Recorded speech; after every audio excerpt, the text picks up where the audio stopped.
Hello everybody, this is Hammer Striker here. Today I've got the Ruger Wrangler TALO edition and the newer Ruger Super Wrangler. The TALO edition that you see here is the first edition of the Ruger Wrangler. And it's an inexpensive gun. It comes in with an MSRP of $269 for the regular versions and $279 for this TALO version or the other Birdshead versions. The Birdshead grip is really cool to look at. It's a nice looking grip. Overall, it's a nice looking gun. This line, the Wrangler line, is available in black, brown, bronze, green, and silver. So it's a variety of colors. And there's also longer barrel versions of it, as well as a gunslinger grip version of it, like you see here on the Super Wrangler.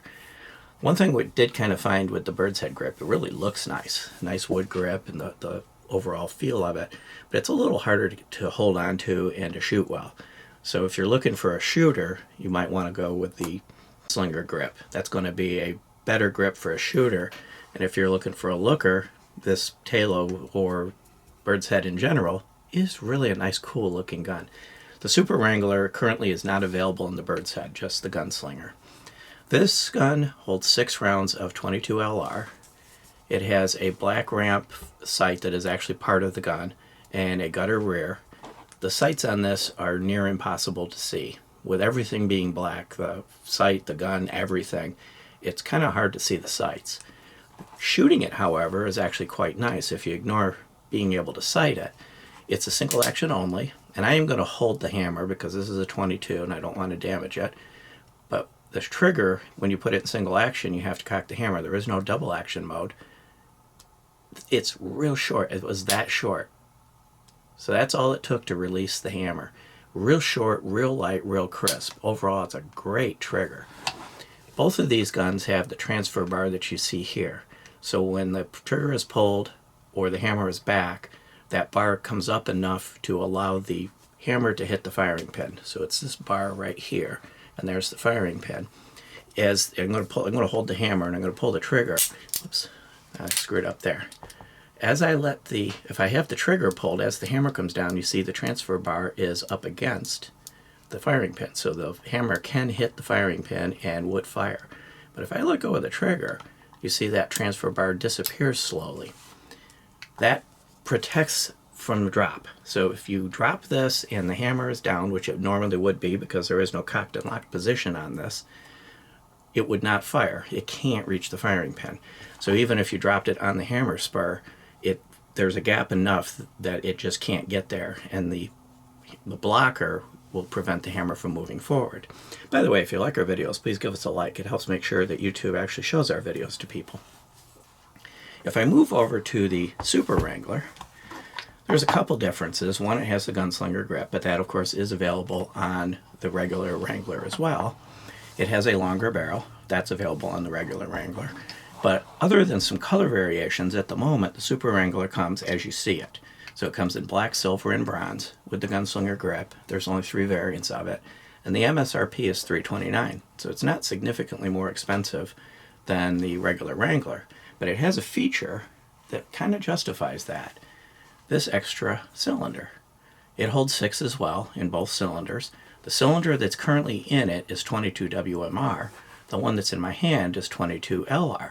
So now you've got a convertible. You can shoot the inexpensive 22 LR, or you can shoot 22 WMR, which is a lot of fun at the range. The gun's heavy enough that it doesn't have any recoil, and 22 WMR, 22 Magnum, even though there are some minor differences between the various designations, they're kind of used interchangeably, and they do work interchangeably.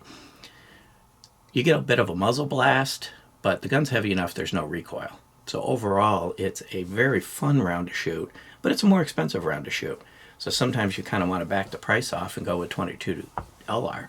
When you buy this gun, it comes with both of the cylinders, and they're really easy to change. You just release this, pull the pin out, the cylinder flops out, and you put the new cylinder in. So there's no tools needed. It can be done at the range, can easily be done in the field. And we'll put a link to the full review where we actually do kind of swap the cylinders and show you how that works. We'll actually have a link to the full review to both of these. One improvement is the sights. There's actually sights. Now, unfortunately, they are blackout sights, but they are raised up above the barrel enough that you can actually see them and use them, and there is enough of a gap that you can kind of find it. But on top of that, it's an adjustable rear sight. There's the screws to adjust it, and on the top is the elevation screw, windage screw. So they are adjustable sights. I could paint some white, like a white U on it, but the sights are also replaceable, unlike the regular Wrangler. So if you wanted to get some Williams fire sights or some other sights that are available for Ruger that actually either are fiber optic or have some coloration to them, that's available to you. The sights on the Wrangler are what they are because they're basically part of the frame of the gun. So even though I'm not a big fan of the blackouts, having actual sights that are replaceable is a significant improvement as far as the sighting goes. The rest of it functions the same. The trigger's the same. I'll demonstrate that again. I can get it all the way back. That's all it took, just that little bit to get it to go. It's a Cerakote finish on both of them and an alloy frame underneath, but steel in the important places.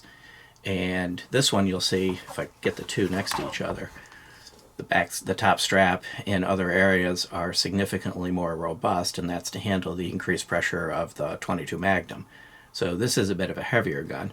The Super Wrangler comes in at about 37.7 ounces, and the Wrangler comes in around 28 ounces. So the Wrangler's lighter. Now, I will say that the Wrangler with the longer barrel would come closer to the Super Wrangler, but all variants of the Super Wrangler are going to be a little heavier than all of the variants of the Wrangler because of this additional reinforcement. And that's one of the things too, is don't try to convert a .22 that isn't meant to be a convertible by buying a cylinder and fitting it in there. There's other considerations beyond just the cylinder in the frame and the forcing cone in the barrel to make sure it operates safely. So if you're wanting to shoot .22 Magnum, you would want to look at the Super Wrangler. Don't try to find a cylinder and stuff it into the Wrangler. It probably won't end the way you want it to. Overall, the way I would kind of recommend this, unless you're specifically wanting a looker, you're wanting something that's pretty and just cool looking, which the Birdshead grip versions that are available in the Wrangler would point you in that direction. Any other reason you wanted this, I would go towards the Super Wrangler. Other than being a little bit heavier, the flexibility of being able to change the cylinders, of actually having real sights that you can replace, only coming in a gunslinger. But overall, the Super Wrangler is not much more expensive, $329 MSRP versus $269 or $279 for the regular Wrangler. And it's got a much better feature set.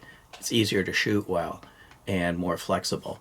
So I think the Super Wrangler may have eclipsed the purpose of the Wrangler other than the Birdshead variants, which are just kind of cool, and you may want one just for that. Beyond that, if you like our videos, please give us a thumbs up, share, subscribe, click that bell to be notified if you do. Check us out on Facebook, Patreon, Instagram, Player, where we can do videos we can't do on YouTube anymore, and everywhere else. Thank you.